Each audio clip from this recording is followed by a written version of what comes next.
Cocos roles बनाने के लिए हमें चाहिए मैदा आधा किलो, पाउडर्ड शुगर 1 कप से कुछ कम, तकरीबन 1 to 2 टेबलस्पून निकाल लें, 1 अदद अंडा, ऑयल 1/3 कप, कोको पाउडर मैंने यहाँ 6 टीस्पून लिया है।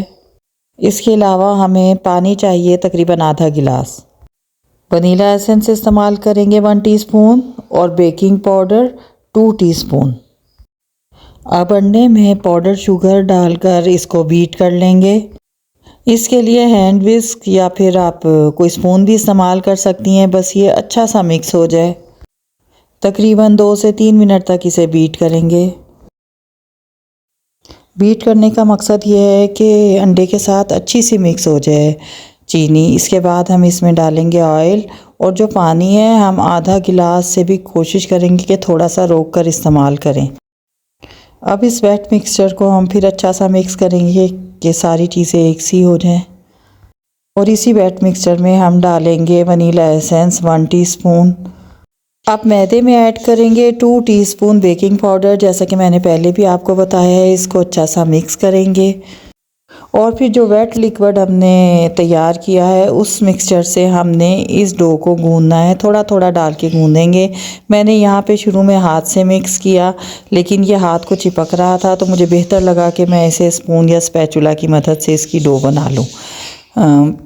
तो इसमें अंडा और चीनी है, इसलिए बहुत एहतियात के साथ आप इसे देखें जैसे आपको आसानी हो, लेकिन मेरे ख्याल में यह हाथों पे चिपकेगा। उससे बेहतर यह है कि आप किसी स्पैचुला या किसी स्पून की मदद से इसे मिक्स कर लें, इस तरह के डो की फॉर्म में आ जाए। सारी जो कारीगरी है वो इसी में है। अगर आपको पानी की ज़रूरत हो हल्का सा पानी इस्तेमाल कर सकती हैं, और अगर लिक्विड ही लगे तो आप इस पर थोड़ा सा मैदा भी डस्ट कर सकती हैं। ये देखें, ये एक सॉफ्ट डो की शक्ल में आ गया है। बस यहाँ पर हम इस डो के 2 हिस्से करेंगे बराबर। एक हिस्से में हम कोको पाउडर मिलाएंगे जो कि हमने 6 टीस्पून लिया है। याद रखें कि आटे की डो की तरह इस डो का बनाना थोड़ा आसान नहीं होगा, जैसे कि मैंने आपको पहले भी बताया कि थोड़ा चिपकेगी, तो थोड़ा सा इसको टेक्निकली हैंडल करना पड़ेगा। सिर्फ बिगनर्स के लिए, कुकिंग एक्सपर्ट्स को तो ज़ाहिर है कोई मसला नहीं है। यहाँ पर मैंने एक हिस्सा अलग रख दिया, जबकि दूसरे हिस्से में मैं कोको पाउडर मिलाऊंगी और अच्छा सा मिक्स करूँगी। अब ये काम चम्मच की मदद से नहीं हो सकता, हाथ से ही करना होगा। तो हम इसको तकरीबन 4 से 5 मिनट लगेंगे, या हो सकता है 3 मिनट में हो जाए। इस कोको पाउडर को अच्छी तरह मिक्स करेंगे इस डो में, इस तरह से कि ये इवन डो हो जाए। ये देखें, यहाँ पे कोको पाउडर अच्छी तरह मिक्स हो गया है। तो बस हम इन दोनों डो को हम तकरीबन 15 मिनट के लिए रेस्ट देंगे, और उसके बाद आगे का काम आपको दिखाते हैं। यहाँ स्लैब पर मैंने मैदा डस्ट कर लिया है थोड़ा सा, और उसके बाद मैं इसके ऊपर प्लेन वाली डो को रख कर हाथों की मदद से, उंगलियों की मदद से थोड़ा सा फैला रही हूँ। थोड़ा सा फैलाने के बाद अब मैं इसे बेलन की मदद से इस तरह बेलूँगी कि ये एक रेक्टेंगल शेप में आ जाए, और इसकी मोटाई तकरीबन 1/2 सेंटीमीटर रह जाए। याद रखें 1/2 सेंटीमीटर, यानी ये बारीक ना हो लेकिन बहुत ज़्यादा मोटा भी ना हो, थोड़ा सा मोटा चलेगा। अगर एग्जैक्टली रेक्टेंगल नहीं बनती तब भी आप ट्राई करके जितना फैलता है फैला लें। उसके बाद हम इसकी साइडें कट कर लेंगे। अब ये रेक्टेंगल एक मैंने बना लिया है, इसको मैं बड़ी एहतियात से उठाकर साइड पे रखूँगी, और इसी तरह कोको पाउडर मिले हुए डो को मैं रेक्टेंगल की शक्ल में बेल लूँगी। इसको इसी तरह हाथों की मदद से थोड़ा सा फैलाएंगे, उसके बाद बेलन से बेल लेंगे, और कोशिश करेंगे कि साइज़ सेम रहे जैसा कि हमारी प्लेन डो का था। यहाँ पे हमने इसको रेक्टेंगल शेप में बेल लिया है, तो अब हम इसे एहतियात के साथ साइड पे रखेंगे, और यहाँ पे पहले हम प्लेन डो रखेंगे और उसके ऊपर इस डो को फैला देंगे। कोको वाली डो को प्लेन डो के ऊपर सेट करने के बाद हम जो एक्स्ट्रा साइड्स बाहर हैं इसको कट कर लेंगे, और इसको ज़ाया नहीं करेंगे, बल्कि इसको भी दोबारा से हम इसी तरह इसमें हाफ़ कोको मिला के और इन दोनों को मिक्स करके इसकी भी हम शेप ड्रॉ कर लेंगे। यहाँ पे आप देखें कि ये दोनों डोज इक्वल है। अब टेक्निकली हमें बड़े एहतियात से काम लेते हुए इनको एक साइड से रोल करना है, जैसा कि स्विस रोल होता है। थोड़ा टाइट रख के रोल करेंगे, बिल्कुल भी हमें लूज़ नहीं छोड़ना। फिंगर टिप्स की मदद से इसे इकट्ठा करेंगे और फिर आहिस्ता आहिस्ता रोल करेंगे। टाइटली रोल करना इसलिए ज़रूरी है ताकि ये फ्राई करते हुए खुल ना जाए। बस बहुत एहतियात के साथ आपने इस स्टेप को करना है। कोको सॉयबल्स बनाना कोई मुश्किल नहीं, लेकिन इसमें ज़ाहिर है केयरफुली बहुत से काम करने हैं। अब आप देखें ये एक स्विस रोल की शक्ल में आ गया है। अब हमने इसके आधे आधे इंच के पीसीस कट करने हैं। अब ये एक स्टिकी डो है तो आप इसको छुरी की मदद से कट नहीं कर सकते, ये आसान नहीं होगा, नाइफ़ इसके अंदर चिपकेगी।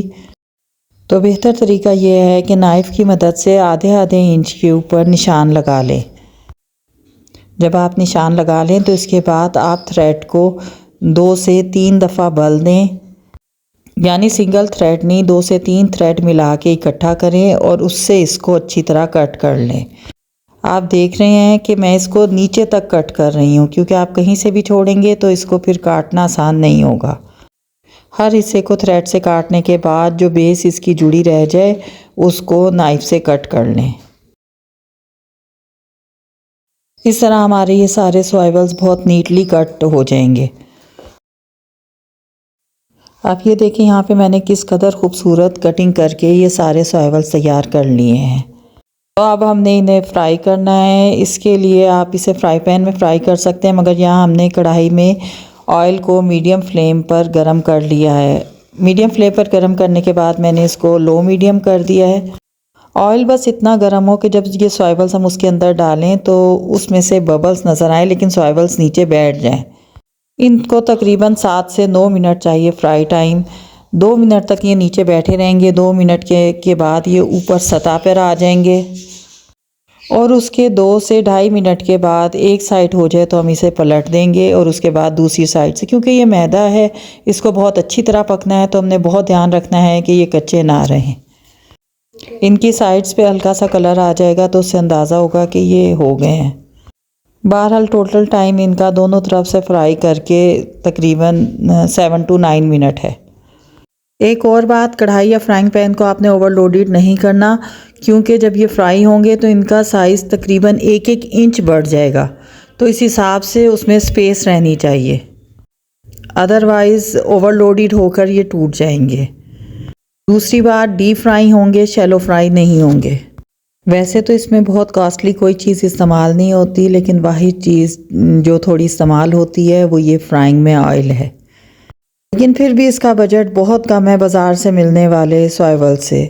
बाज़ार में ये स्नैक्स बहुत महंगे हैं जैसा कि आप जानते हैं। और देखें आप किस कदर मज़ेदार ये तैयार हुए हैं। इनकी शक्ल से इनके टेस्ट का अंदाज़ा लगाया जा सकता है। और मैं आपको एक तोड़ के भी चेक कराती हूँ कि ये अंदर से केकी हैं जबकि बाहर से ये क्रिस्पी हैं। तो बच्चे बहुत खुश हो जाएंगे और ये आप कई दिन तक स्टोर रख सकते हैं।